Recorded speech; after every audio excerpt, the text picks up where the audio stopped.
ముందుగా నాకు సపోర్ట్ చేసిన అందరికీ చాలా థ్యాంక్స్ అన్న. ఈరోజు అయితే గేదెలకు సంబంధించిన వీడియో పెడదామని అనుకున్నా కానీ ఫస్ట్ అయితే ఈ వీడియో తీద్దామని అనిపించింది అన్న. ఎందుకంటే నాలాగా బయటికి గేదెలు మేపేటోళ్ళకి చాలామంది ఫేస్ చేసి ఉంటారు ఇట్లా. నాకు రీసెంట్గానే అయ్యింది. అంటే రోడ్డు పాయింట్ వస్తుంటే ఈ బైక్లతో కానీ ఆటోలతో కానీ ఇబ్బంది ఎట్లుంటుంది అనేది మన బర్లగాడి గొడ్డలకి అర్థమవుతుంది అన్న.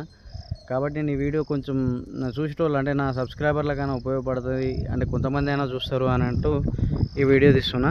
రోడ్ పైన ఇప్పుడు వచ్చేటప్పుడు ఇద్దాం అనుకున్నా, కానీ అవి పొద్దున్న ఇచ్చినప్పుడు ఏం చేస్తాయంటే ఒకతను ఆగాయన ఉరుకుతొచ్చుడు కానీ అక్కడిక్కడ మసలం అంటే ఒక పిల్ల అక్కడ 2 మంచిగా ఉన్నా 3 ఖరాబ్ చేసేటివి ఉంటాయి.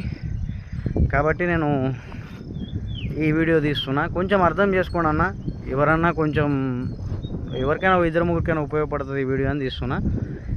ఏందనంటే రోడ్ పాయింట్ వచ్చేటప్పుడు ఇప్పుడు ధూళి ఇడిచిందాడు అంటే లైన్గా రావు కదా అన్న. ఇప్పుడు మనం మనసులము స్కూల్కి పోయినట్టు ఏదో బ్యాగులు వేసుకొని పోవాలి, మళ్ళీ ఇంటికి మళ్ళీ రావాలి, లైన్ పోటీ పక్క పొంటి రోడ్ పక్క పొంటి అని వాడికి తెలియదు. కాబట్టి పోతున్నప్పుడు వస్తున్నప్పుడు అవి వచ్చేటట్లు అవి వస్తాయి. కానీ మన బైక్ పోయేటోళ్ళు కానీ కొంచెం ఆటో వాళ్ళు కానీ ఆటో వాళ్ళకి ఏమో ఎక్కువ రావు, కానీ బైక్ల గురించి చెప్తున్నాను మెయిన్.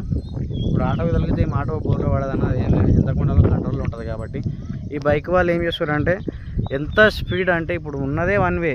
ఇప్పుడు మాది రోడ్ నేను మసాలు వీడియో పెట్టినా, ఆ వీడియో కొంచెం అర్థం చేసుకోండి అన్న.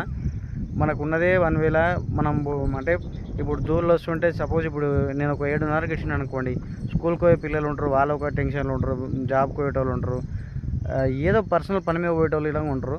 పోయేటప్పుడు ధూళి కనబడ్డప్పుడు కొంచెం స్లో పోవాలన్నా. కానీ వీళ్ళు ఏం చేస్తారంటే గాల్లే పోతారు. అసలు నేను అందరిని అంటలేను, అందరూ ఉద్దేశించడం అంటలేను, ఏనో 2-3 ఉంటారు. 2-3 వల్ల నాకు ఇప్పుడు ఒకవేళ బైక్ తాకినా బర్రెకి తాకితే అందరూ ఏమంటారంటే తప్పు నీదే, నువ్వు రోడ్ పంట కొట్టుకొచ్చినావు తాకిందని అంటారు. వాళ్ళ ప్రాబ్లం అంటే వాళ్ళ సైడ్ నుంచి ఆలోచిస్తారు, కానీ ఇప్పుడు నా సైడ్ నుంచి ఎవరు ఆలోచించడం ఉంటారు.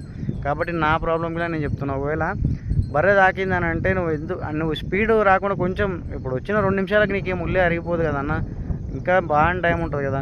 నీ దగ్గరికి వచ్చినాక 2 నిమిషాలు స్లో చేసుకొని పక్కకి వెళ్ళిపోయినా పోతావు. కానీ ఇది ఏంటంటే స్పీడ్ ఉన్నావు అనుకోండి అన్న, బర్రె అనేది ఎక్కడ పోయేది అనేది అర్థం కాదు. ఒక్కొక్కటి ఆరన్కి భయపడతాయి, కొన్ని ఏంటంటే సౌండ్కి భయపడతాయి.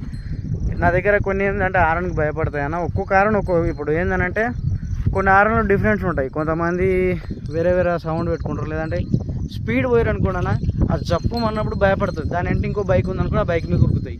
కాబట్టి కొంచెం అర్థం చేసుకోండి అన్న.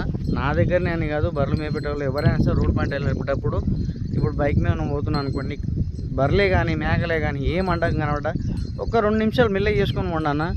ఆయన ఇప్పుడు మేకలు మేపడానికి యథార్థం ఉంటే నా తీరు దూలు మేపటాడు ఇలా. బట్ ఏంటంటే నువ్వు వస్తున్నప్పుడు ముందే అలర్ట్ అవుతాడు ఆయన. ఎట్లయినా నువ్వు వస్తున్నావు, ఒక బండి కనబడ్డదంటే ఆ బండికి జాగ్ ఇవ్వాలి. కాబట్టి మేము ముందే అలర్ట్ అయి ఉంటామన్నా. కానీ ఏంటంటే వచ్చినాక ఆరను కొడతారు కొంతమంది, వచ్చి పక్క మనుషులు అన్నవి మనుషులు అయితే ఆటోమేటిక్ పక్క జరుగుతాయి.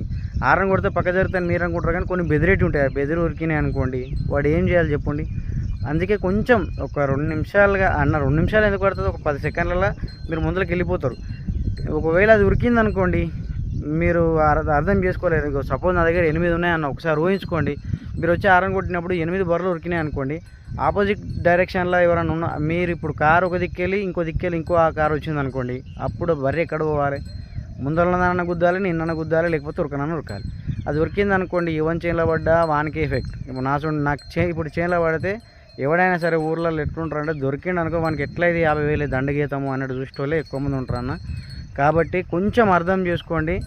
నేను ఇప్పుడు నేను ఫేస్ చేసినా కాబట్టి చెప్తున్నా. ఎందుకంటే నేను బర్రెలు తీసుకొని వస్తుంటే వాళ్ళు చూస్తారు, బర్రెలను చూస్తారు, కానీ మళ్ళీ గాల్లే కొట్టుకోస్తారు బైక్ను. ఎందుకు మరి ఒకవేళ బర్రె సడన్గా వస్తే ఏం చేస్తారు, లేదు దుడ్డబిల్ల సడన్గా నడబోస్తే గుద్ది కింద పడతావు, కాల్జీ ఇరిగింది అనుకోండి, నీకు ఎఫెక్ట్ నాకు ఎఫెక్ట్.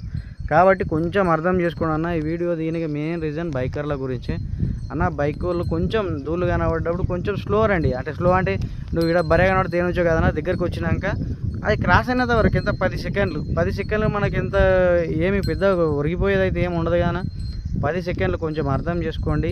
నేను రిక్వెస్ట్ చేస్తున్నా, నా నుంచి నేను నాలాగా తిప్పలు పడే వాళ్ళ గురించి అంటే రిక్వెస్ట్ చేస్తున్నా, అర్థం చేసుకోండి.